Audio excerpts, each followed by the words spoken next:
전능하신 아버지 하나님, 천지의 창조주를 믿습니다. 나는 그의 유일하신 아들 우리 주 예수 그리스도를 믿습니다. 그는 성령으로 잉태되어 동정녀 마리아에게서 나시고 본디오 빌라도에게 고난을 받아 십자가에 못 박혀 죽으시고 장사된 지 사흘 만에 죽은 자 가운데서 다시 살아나셨으며 하늘에 오르시어 전능하신 아버지 하나님 우편에 앉아 계시다가 거기로부터 살아있는 자와 죽은 자를 심판하러 오십니다. 나는 성령을 믿으며 거룩한 공교회와 성도의 교제와 죄를 용서받는 것과 몸의 부활과 영생을 믿습니다. 아멘.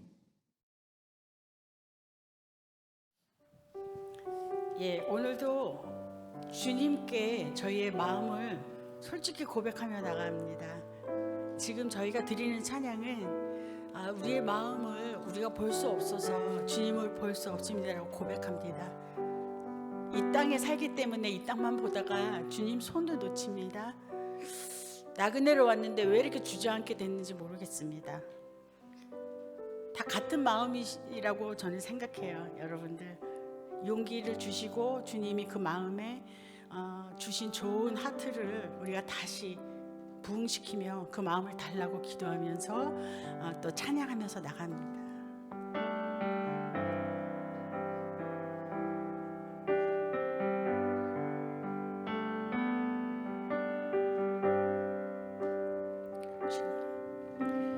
주님 제 마음이 너무 둔해서 주님을 볼 수 없습니다. 이 땅에 속하여 이 땅만 보다가 주님 손을 놓쳤습니다. 주님 제 마음이 너무 둔해서 주님을 볼 수 없습니다. 이 땅에 속하여 이 땅만 보다가 주님 손을 놓쳤습니다. 나는 나그네로 왔어요. 나는 나그네로 왔는데 왜 주저앉게 되었나. 나는 정직이네. 언제부터 내 삶의 주인이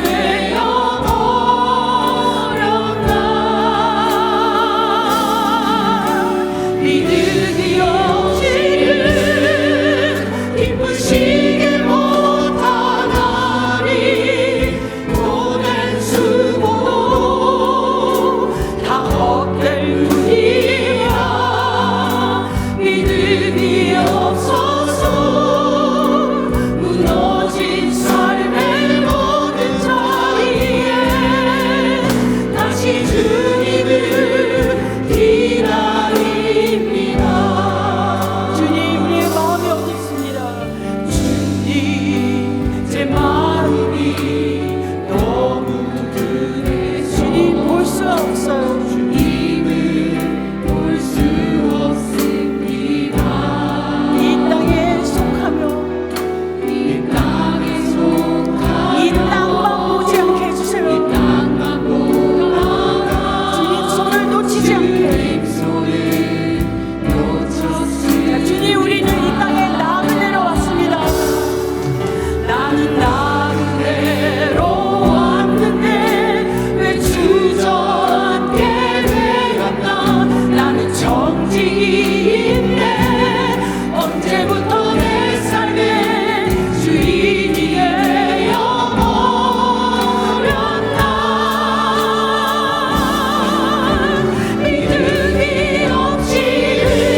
교회가 많이 밝아졌죠. 우리가 아둘람 굴에서 나왔습니다.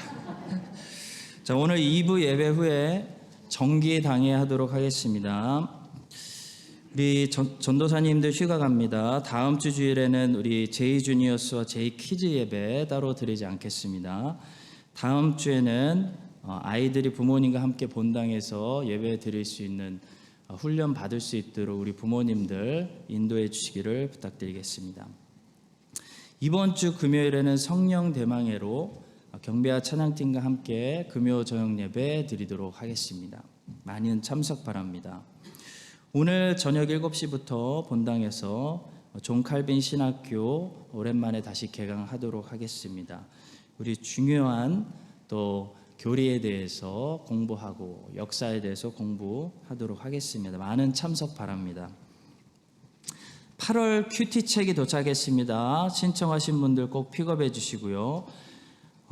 신청해 주셨는데 픽업 안 해주셔서 매달 조금씩 교회 재정이 큐티 책 때문에 적자가 나서 이번 달부터는 다음 달부터는 생명의 삶 및 주일학교 큐티 책은 먼저 선입금 해주신 분들에 한해서만 딱 맞춰서 주문 신청을 하기로 했습니다. 그 점 양해해 주시고 큐티책 필요하신 분들은 다음 주까지 사무실로 입금해 주시기 바랍니다. 그리고 신청하신 분들은 꼭 잊지 말고 찾아가 주시기를 부탁드립니다.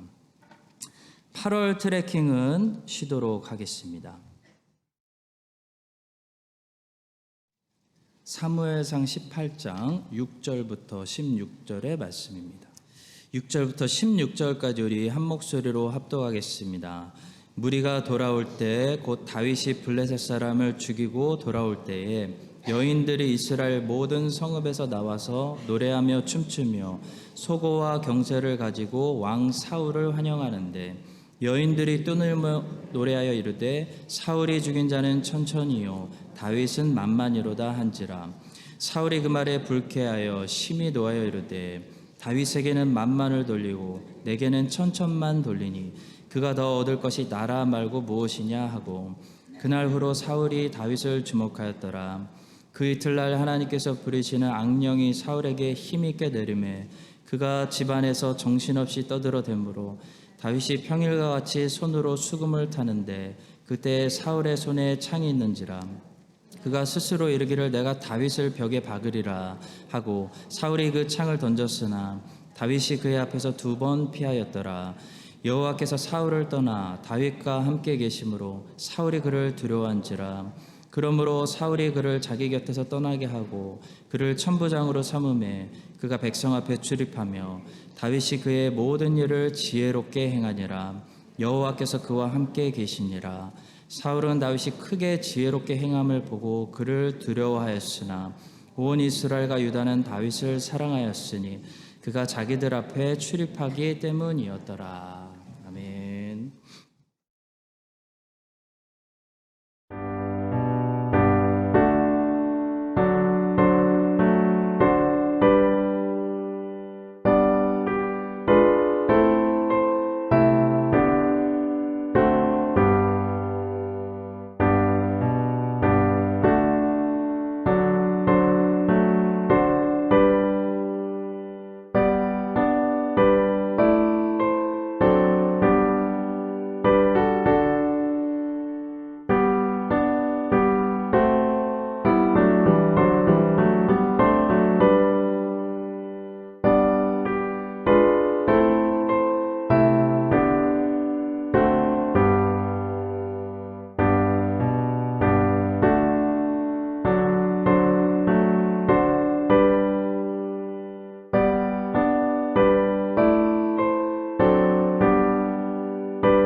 주님께서 우리에게 맡기시고 허락하신 모든 것들을 제단 위에 열심히 제물로 올려드리게 하여 주시옵소서. 안 쓰고 묻어두어서 녹슨 부끄러움을 당하지 않게 해주시고, 차라리 다 태워서 사라지는 그런 번제와 같은 향기로운 삶을 저희들이 살 수 있도록 하나님 인도하여 주시옵소서. 주의 백성들이 또다시 헌금을 모았습니다. 하나님께 경배가 되는 귀한 제물이 되게 하여 주시고, 들이신 손길을 하나님께서 살피시고, 하나님 모든 사정 아시오니 기도하고 간구하는 모든 것들 하나님께서 이 복된 주일에 응답하여 주시기를 축복하고 기도합니다. 하나님, 몸이 아프신 성도들 위로하여 주시고 하나님의 손이 함께하여 주시기를 기도합니다. 우리의 모든 고민과 또 기도 제목들 예수님의 발 앞에 내려놓습니다. 하나님이 먼저 주시는 하나님의 나라에 관한 말씀을 듣게 하시고 아멘하고 순종하고 충성하는 종들이 되게 하여 주시며, 성령께서 깨닫게 하여 주시기를 기도하며, 우리의 모든 문제들이 더 이상 문제가 되지 않고 감사한 소명이 될 수 있도록 인도하여 주시옵소서. 감사하며 우리와 함께 하시는 예수님의 이름으로 기도합니다. 아멘.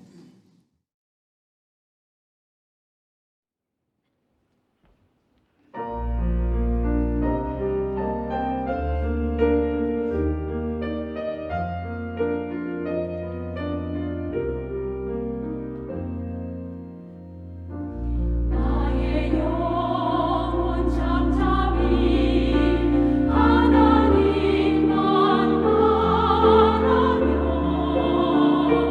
나의 구원 나의 영혼이 그에게서 낳는도다.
내가 직접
다윗의 훈련이 시작됩니다 라는 제목을 가지고 말씀을 전하겠습니다. 신앙생활이라는 것은 정착이 아니라 여정과 같습니다. 하나의 산을 넘고 잠깐 쉬고 난 다음에 또 다른 산을 넘어가야 하는 것이 신앙인들의 삶입니다. 하나님의 자녀들이 이 땅에서 어딘가에 안주한다는 것은 건강하다는 것이 아니라 좋지 않은 사인입니다. 뭔가 이상하다, 뭔가 잘못됐다는 것을 말할 가능성이 높습니다. 왜냐하면 우리는 이 땅에서 나그네와 같고 더 높은 곳을 향해 계속 움직이고 올라가는 그런 사람들이기 때문이죠. 골리앗을 이기고 나서 다윗은 어떻게 됐을까요? 매일 춤추고 노래하고 사랑받고 영웅 대접받으면서 안주하고 살았을까요? 그렇지 않습니다. 사무엘상 17장에서 다윗이 골리앗을 죽이고 났더니 다윗에게 봄날이 찾아온 것이 아니라 정말 혹독한 추운 계절이 찾아오는 것을 보게 됩니다. 골리앗이라는 산을 넘고 나니까 사울이라는 에베레스트 산이 다윗을 기다리고 있었습니다. 이것이 우리의 삶이죠, 성도 여러분. 이제 본격적으로 하나님께서 사울을 통해 다윗을 깨뜨리십니다. 다윗을 하나님의 수쿨에서 훈련하기 시작하십니다. 오늘은 사무엘상 18장을 통해 하나님께서 하나님의 자녀들을 어떻게 이와 같이 훈련시키시는지, 그 훈련을 받을 때 여러분과 저는 무엇을 기억해야 되는지, 어떤 믿음을 가지고 있어야 되는지 몇 가지만 살펴보도록 하겠습니다. 첫 번째로 다윗은 옳은 일을 했음에도 불구하고 사울에게 미움과 시기와 공격을 받았다는 사실입니다. 인생을 최고로 오해하고 잘못 해석하는 사람은 누굴까요? 인생을 인과응보로 해석하는 사람입니다. 어리석은 사람이죠. 인생을 모르는 사람이죠. 인생이 항상 인과응보의 공식으로 해석이 된다면 세상에는 억울한 사람이 한 사람도 없어야 됩니다. 지금보다 훨씬 더 세상은 공의로워야 됩니다. 세상엔 재판도 필요 없을 겁니다. 왜 재판이 필요하고 세상에 눈물이 있고 탄식이 있을까요? 왜 사람들은 정의를 위해서 싸우고 공의를 향해 호소하는 외침이 늘 있고 자기의 억울함을 풀어달라고 말하는 사람들이 있을까요? 세상이 인과응보의 공식으로 해석되지 않기 때문입니다. 다윗은 누가 봐도 선한 일을 했습니다. 원수를 죽이고 나라를 구했습니다. 그러면 다윗은 상을 받아야죠. 근데 다윗은 뭘 받았냐면 미움과 시기와 질투를 받았습니다. 이게 인생이라는 것을 우리는 먼저 생각해 보게 됩니다. 내가 선하게 살았다고 세상이 보장해 줄까요? 그렇지 않습니다. 하나님 말씀대로 잘 순종하고 살면 평생 건강하고 장수할까요? 그렇지 않을 수도 있습니다. 오히려 핍박당하고 미움받을 수 있습니다. 초대교회 성도들은 하나님을 잘 믿었기 때문에 순교당했습니다. 찰스 왕 시절의 청교도들은 바른 신앙 지키려고 했기 때문에 감옥에 가고 나라에서 쫓겨났습니다. 욥은 죄가 있었기 때문에 고난당한 것이 아니라 반대로 의인이었기 때문에 사탄에게 표적이 돼가지고 고난을 당했죠. 자, 그런데도 불구하고 욥의 친구들이 잘못한 것은 뭐죠? 욥이 고난당하는 이유를 계속해서 인과응보의 논리로만 해석했다는 것입니다. 그들은 욥이 숨은 죄가 있기 때문에 뭔가 잘못했기 때문에 고통당한다라고 끝까지 주장합니다. 물론 욥도 죄인이고 죄가 없는 사람이 아닙니다. 그러나 적어도 욥기에서 욥이 고통을 당하고 있는 이유는 욥의 죄 때문이 아니었다는 거죠. 오히려 욥은 욥의 의로움 때문에 욥기에서 고통당하고 있습니다. 그러니까 욥의 친구들의 인과응보의 논리가 욥의 당시 경우에는 틀린 판단이었다는 거죠. 자, 그렇다면 세상에는 인과응보의 법칙이 전혀 존재하지 않는 걸까요? 그렇지는 않습니다. 성경은 인과응보의 원리를 철저하게 무시하는 것이 아니라 인과응보의 원리를 지지합니다. 가르칩니다. 다만 인과응보의 원리가 전부는 아니라는 거죠. 인과응보의 원리가 분명히 세상에 적용되기 때문에 하나님께서는 의인을 지키시고 의인에게 갚아주시고 죄인들을 멸하시고 소돔과 고모라를 심판하시고 사람이 무엇이든지 자기가 땀 흘려 심은 대로 거두게 해주시는 분이지만 그것이 전부는 아니다라는 것입니다. 인생에는 그 이상의 것이 존재한다. 설명할 수 없는 일들이 있다라고 말씀합니다. 의인이 건강하고 형통하고 하나님이 복 주시고 하나님이 지키시고 악인은 하나님이 넘어뜨리시고 소돔과 고모라처럼 물리치시고 하나님이 언젠가는 재판하시는 것이 맞는 말이지만 그것만이 전부는 아닌 것이 인생이기 때문에 그것으로만 인생을 우리가 해석하려고 하다 보면 우리가 당황할 때가 많다. 그런 말씀입니다. 왜냐하면 세상에는 인과응보의 공식을 넘어서서 의인이 특별한 이유로 설명할 수 없는 하나님만 아는 비밀스러운 이유로 고통당할 때도 있고 하나님이 악인을 형통하도록 바벨론을 막 일으킬 때도 악인을 내버려 두실 때도 있다는 겁니다. 본문에 나오는 다윗이 그런 순간을 맞이하고 있는 거죠. 17장까지는 인과응보의 원칙이 다윗과 골리앗에게 적용됐습니다. 교만하고 자만하고 하나님을 욕하던 골리앗은 결국 보기 좋게 심판을 당했습니다. 그동안 겸손하고 묵묵히 조용히 하나님께 순종하며 숨어있던 다윗은 하나님이 한순간에 높이셨습니다. 선이 승리하고 악이 패배하는 그런 공의로운 하나님의 재판이 이루어지는 그런 결과가 17장입니다. 자, 그런데 사무엘상 18장에 오니까요, 새로운 공식이 등장하죠. 설명이 안 되는 일들이 일어납니다. 다윗이 잘못이 없어요. 다윗은 오히려 선한 일을 했습니다. 근데 선에서 사울에게 미움당하고 있다는 거죠. 마치 욥이 의인이었기 때문에 고난당한 것처럼 다윗도 의롭기 때문에 고통을 당하기 시작합니다.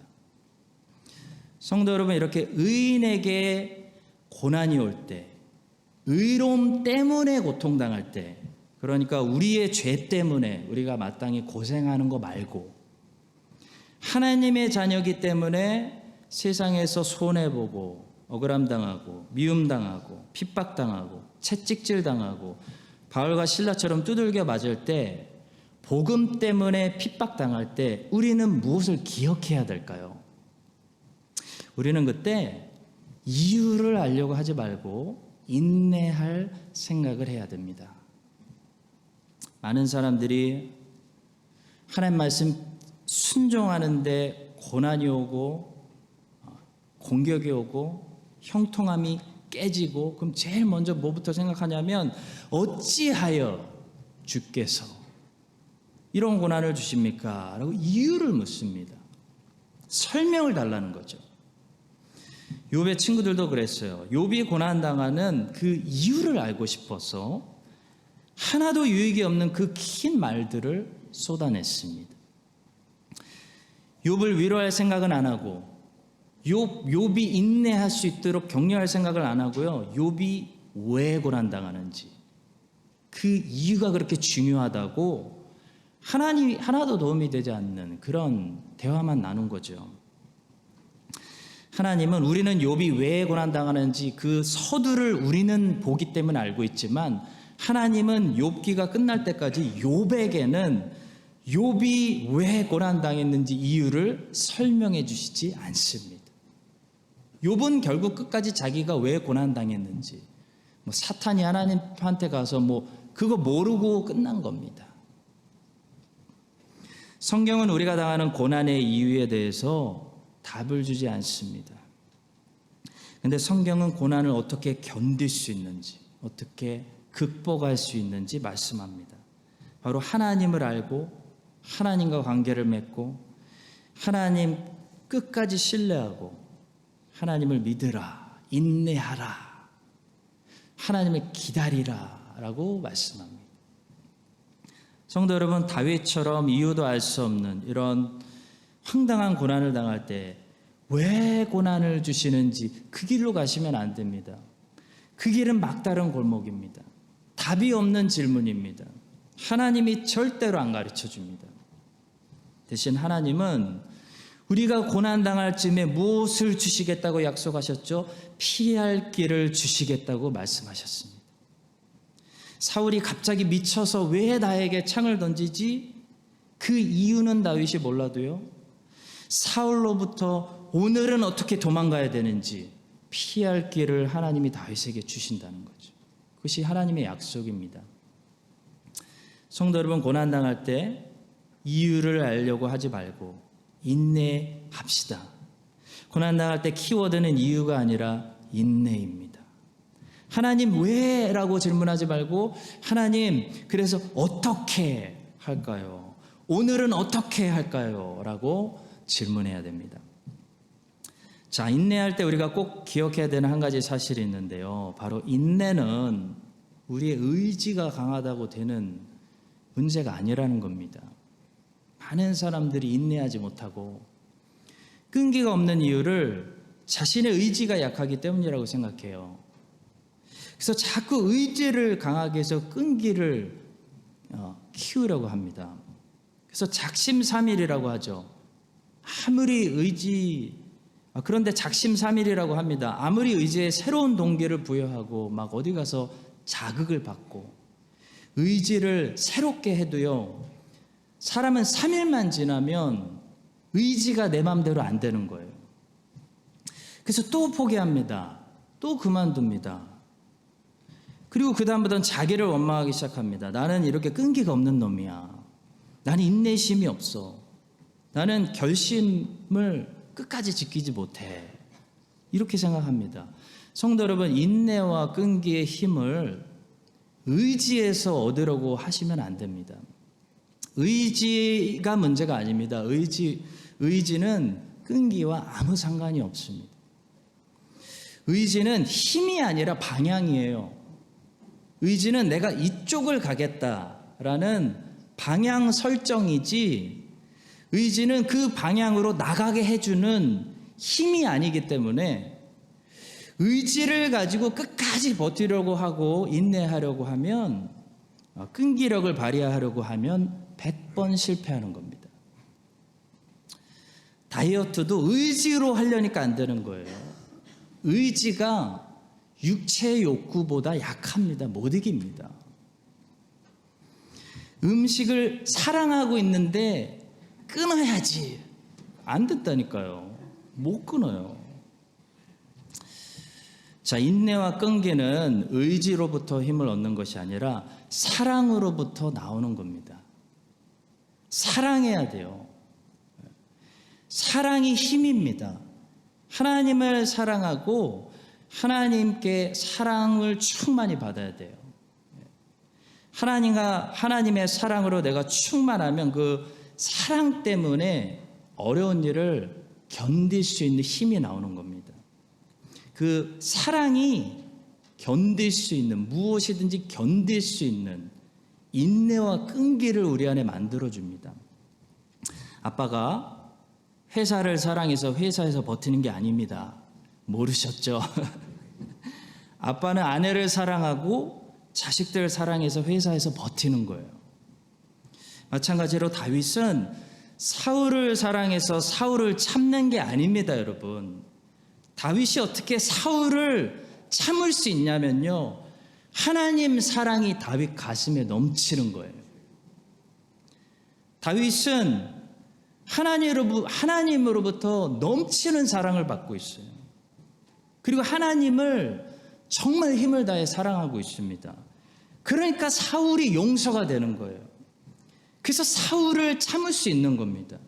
버틸 수가 있는 거예요. 힘들고 어렵지만 인내하는 겁니다. 성경은 사랑이 인내를 만들어준다고 가르치고 있습니다.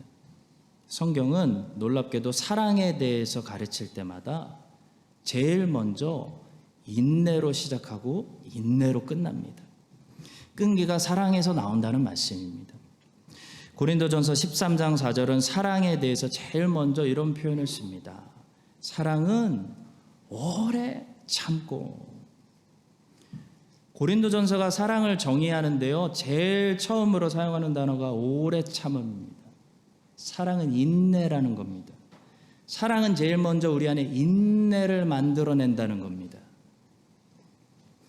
그리고 고린도전서 13장 7절은 이런 말로 사랑의 정의에 대해서 결론 짓고 있습니다. 모든 것을, 사랑은 모든 것을 참으며 모든 것을 믿으며 모든 것을 바라며 모든 것을 견디느니라.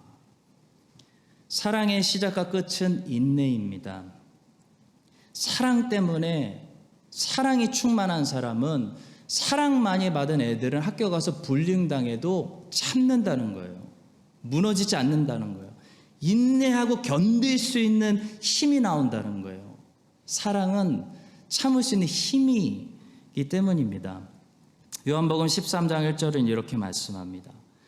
유월절 전에 예수께서 자기가 세상을 떠나 아버지께로 돌아가실 때가 이런 줄 아시고 세상에 있는 자기 사람들을 사랑하시되 끝까지 사랑하시니라. 그래서 인내가 부족하다고 혹시 느끼시면 이제부터 인내하려고 하지 마시고 사랑으로 채워달라고 기도하셔야 됩니다. 사랑의 열매가 있어야 돼요.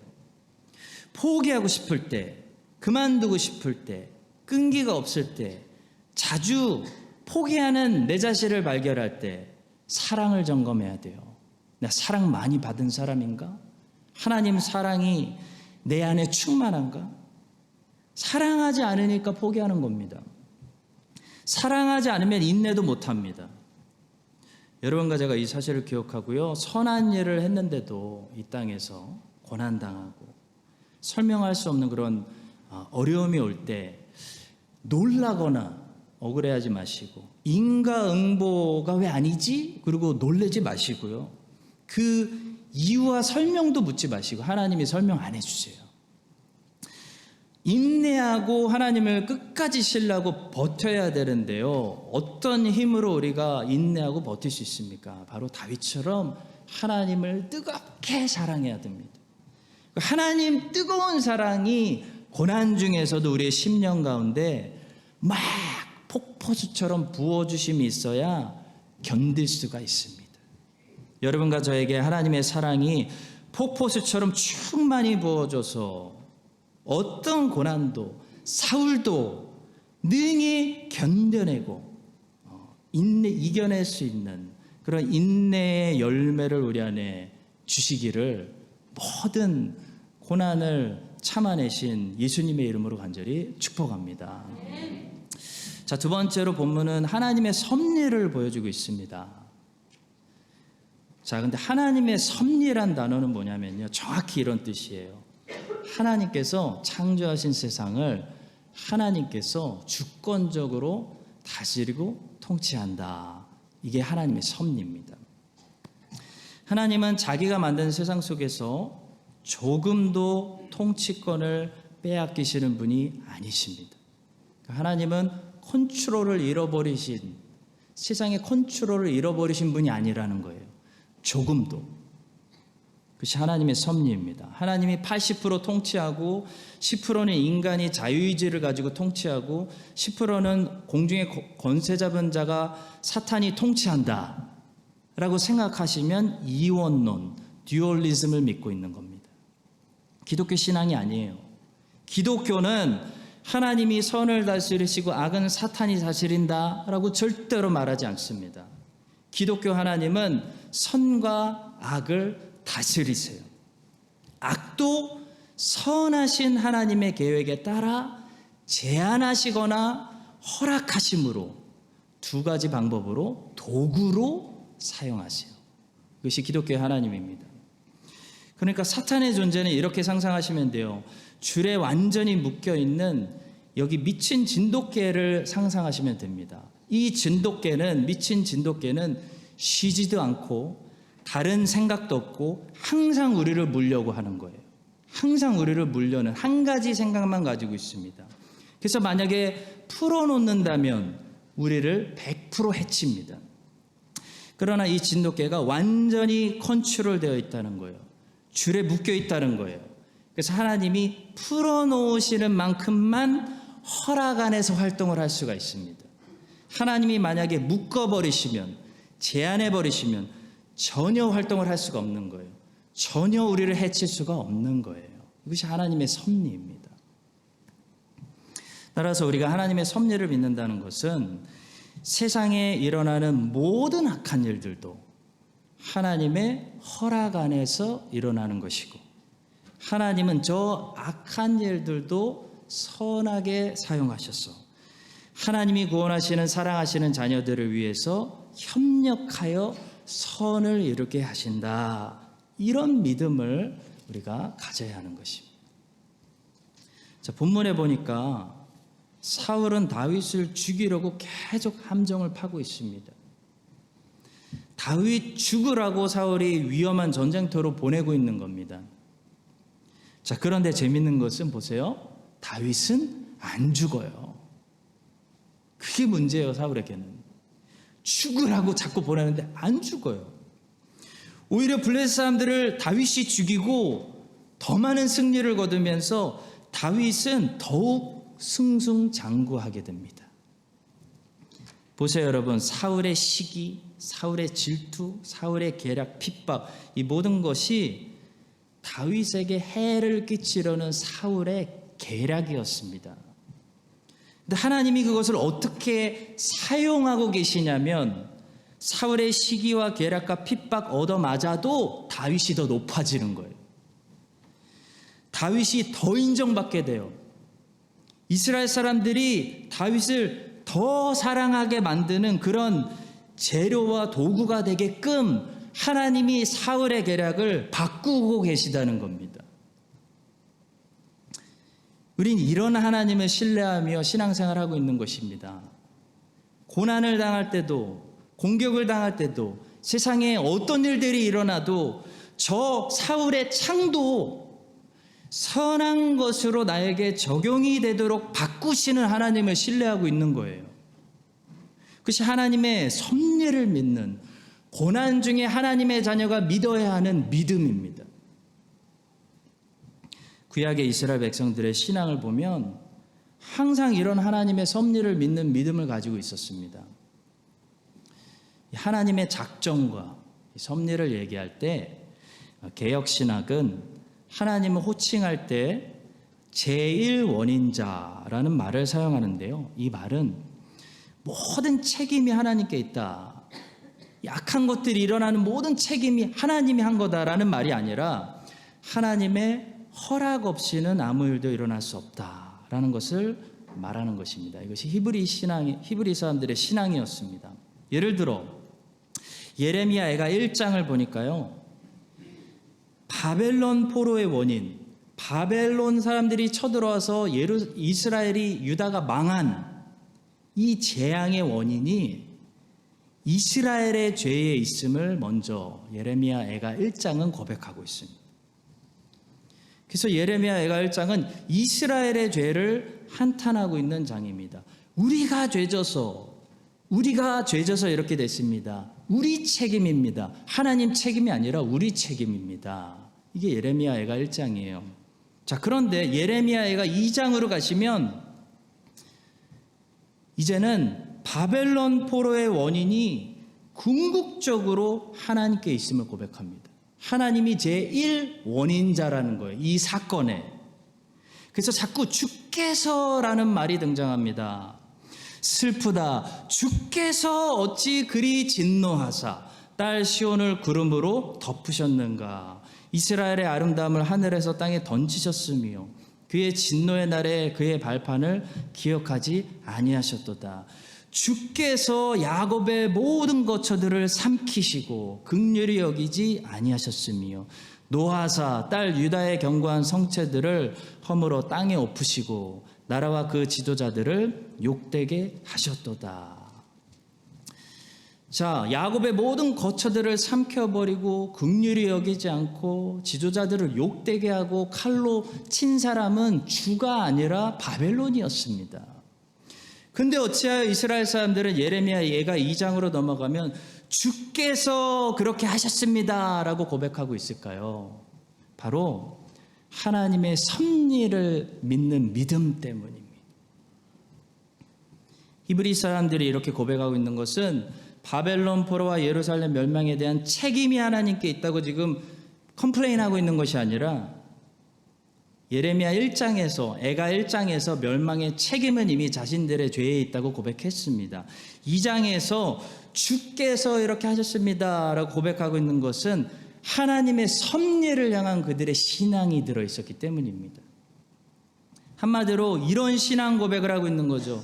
모든 섭리가 하나님의 손에 있지 않습니까? 하나님의 역사를 모든 나라들, 모든 호흡을 주관하는 주관자이시지 않았습니까? 하나님이 허락하지 않았다면 바벨론은 못 쳐들어옵니다. 하나님이 허락하셔서 보내셔서 푸시하셔서 바벨론 사람들이 쳐들어와서 멸망당했습니다. 주께서 어찌하여 주의 택한 민족에게 이만큼 진노하셨습니까? 주께서 하셨도다. 이게 히브리 사람들의 신앙이에요. 다니엘은 1차 바벨론 포로 때 끌려간 사람입니다. 느부갓네살 왕이 예루살렘에 쳐들어와서 보물들, 명품들 다 가져가고 제일 미래가 촉망한 젊은이들 4명을 끌고 갔는데 그때 다니엘이 끌려갔습니다. 자, 그런데 다니엘 안에 어떤 신앙이 꿈틀거리고 있었냐면 느부갓네살 당신이 나를 잡아간 것이 아니고 하나님이 이 일을 허락하셨다. 그래서 당신의 손을 통해 하나님께서 나를 지금 바벨론으로 보내시고 계신다. 이런 믿음이 들어있었습니다. 역사의 주관자 하나님의 섭리를 믿는 믿음이 들어있었다고요. 그래서 다니엘은 다니엘서를 기록하면서 이렇게 기록할 수밖에 없었습니다. 유다 왕 여호야김이 다스린 지 3년이 되는 해 바벨론 왕 느부갓네살이 예루살렘에 이르러 성을 에워쌌더니 주께서 유다 왕 여호야김과 하나님의 전 그릇 얼마를 그의 손에 넘기심에 그가 그것을 가지고 신할 땅 자기 신들의 신전에 가져다가 그 신들의 몸을 창고에 두었더라. 다니엘은 느부갓네살이 예루살렘에 있는 보물을 빼앗아 갔다고 본 것이 아니라 이 사건을 하나님이 정확히 자로잰 듯 얼마를 허락하셔서 느부갓네살이 그 보물들을 훔쳐갈 수 있었다라고 역사의 주관자를 봤습니다. 이것이 다니엘의 믿음입니다. 이것이 히브리 사람들이 가지고 있던 하나님의 섭리를 향한 믿음이었습니다. 성도 여러분, 하나님의 섭리를 향한 이런 믿음을 가지고 있으면요, 사울이 아무리 함정 파놔도 그 함정에 빠지게 하시는 분도 하나님이다라는 사실을 믿기 때문에 코로나가 걸리든지 전쟁이 터지든지 요동치지 않는 겁니다.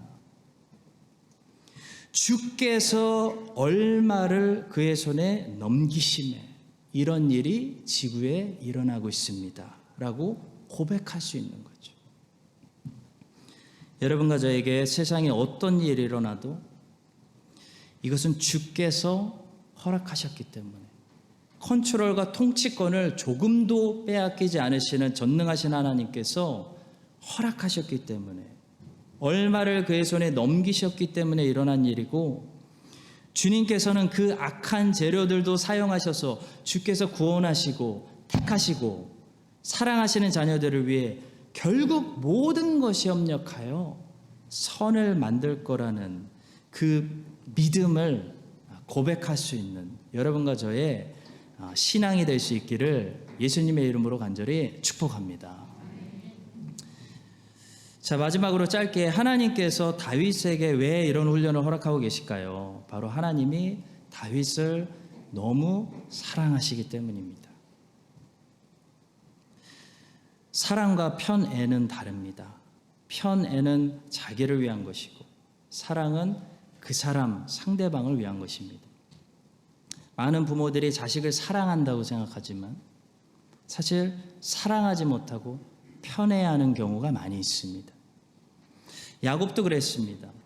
야곱은 요셉을 사랑한다고 생각했지만 사실 사랑하는 것이 아니라 편애하고 있었습니다. 왜냐하면 야곱은 요셉을 위해서 요셉을 사랑한 것이 아니라 자기를 위해서, 라헬을 끔찍히 사랑했던 자기를 위해서, 자기 위로받으려고 요셉을 사랑했기 때문입니다. 이것이 편애죠. 편애와 사랑은 어떤 결과를 낼까요? 사랑은 상대방을 점점 더 아름답게, 우리가 누굴 사랑하면, 사랑을 주면 그 사람이 점점 더 아름답게 만들어주지만 편애는 상대방을 망치게 됩니다. 야곱의 편애가 요셉을 망치고 있었습니다. 야곱은 요셉에게 당연히 요셉이 해야 되는 노동도 맡기지 않았습니다. 그에게 채색 옷을 입혔다는 것은 요셉 너는 흙 묻히지 마 라고 말했다는 것과 같은 것입니다. 채색 옷은 일할 수 없는 옷입니다.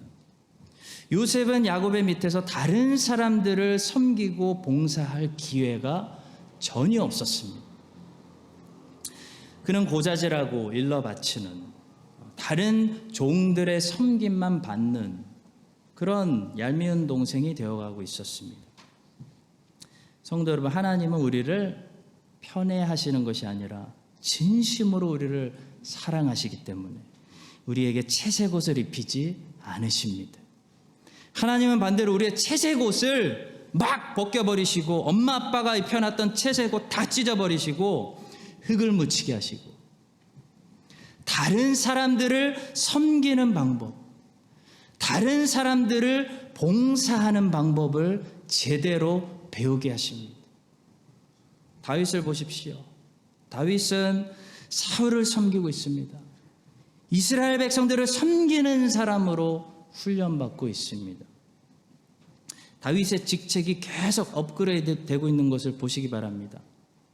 5절에 보면 군대장이 되고 13절에 보면 천부장이 되고 점점 더 많은 사람들을 위해 봉사해야 되는 그런 사람으로 잘 훈련받고 있습니다.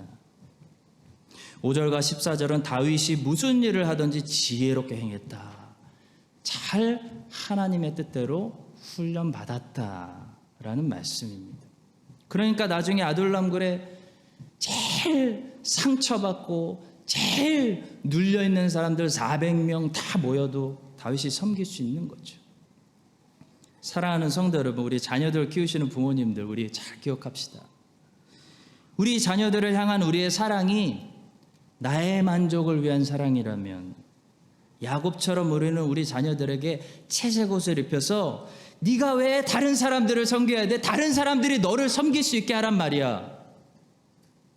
그런 사울 같은 괴물들로 키우고 있을 것입니다. 그것은 우리 자녀들의 영혼을 파괴하고 인생을 망가뜨리는 일입니다. 사람은 하나님이 어떻게 창조하셨죠?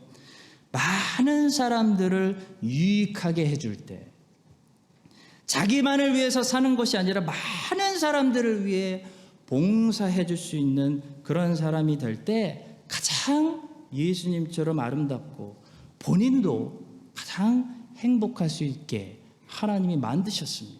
하나님이 그렇게 만들어 버리셨어요. 하나님은 여러분과 저를, 또 우리 자녀들을 축복의 통로로 만드시기로 작정하셨습니다. 우리에게서 끝나는 축복, 우리에게서 멈추는 축복은 주지 않으시기로 작정하신 겁니다. 하나님께서 다윗과 요셉의 채색 옷을 과감히 벗기시고 광야로 던지셔서 그들이 광야 수업을 통해 많은 사람들을 섬기고 봉사하는 사람들로 바꿔 나가신 것처럼 여러분과 저의 채색 옷을 벗기시고 우리를 광야로 던지셔서 진정한 아브라함의 후손으로 많은 사람들을 우리 때문에 행복하게 해주는 그런 축복의 통로들이 되게 해주시기를 우리를 편애하지 않으시고 진실로 사랑해 주시는 예수님의 이름으로 간절히 축원합니다. 기도하겠습니다.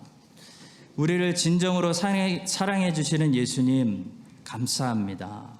하나님 아버지의 편애가 아니라 사랑 많이 받고 자라서 우리 모두 축복의 통로들이 되어 이 세상의 많은 사람들을 살려내고 치유하고 다시 춤추고 노래하게 하는 그런 예수님을 닮은 삶을 우리 모두가 살게 하여 주시옵소서. 감사하며 우리를 사랑하시는 예수님의 이름으로 기도합니다. 아멘. 우리 결단의 찬양 부르겠습니다. 우리 처음 불렀던 찬양 믿음이 없이는 오늘 하나님의 섭리에 대해서 배웠는데요. 문제만 바라보고 있었던 우리의 믿음 없음을 내려놓고 이 모든 문제를 허락하시고 다스리시는 섭리하시는 하나님을 믿음으로 바라볼 수 있도록 우리 첫 번째 불렀던 찬양 결단의 찬양 드리겠습니다.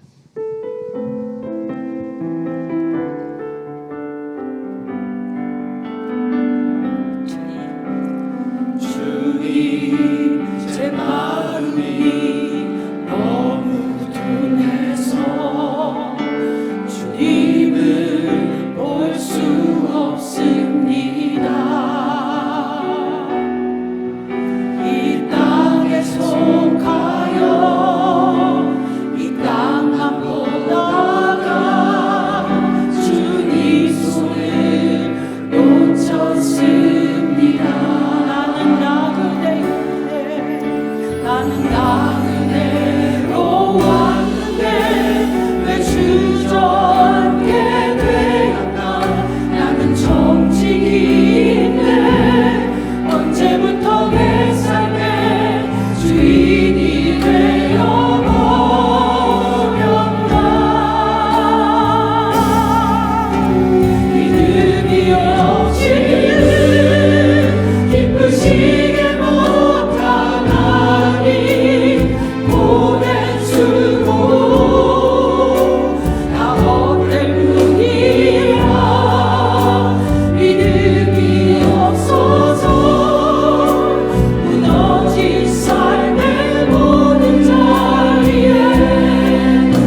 섬김의 본을 보여주신 예수 그리스도의 은혜와 하나님 아버지의 거짓 없는 진실하신 그 사랑과 성령 하나님의 힘주시는 교통하심이 다윗처럼 광야 학교에서 하나님의 섭리를 붙들고 다른 사람들을 잘 섬기는 사람들로 계속 성장하기를 소원하는 하나님 구원하신 모든 주의 백성들 위해 이제부터 영원까지 함께 하시기를 간절히 축원드립니다.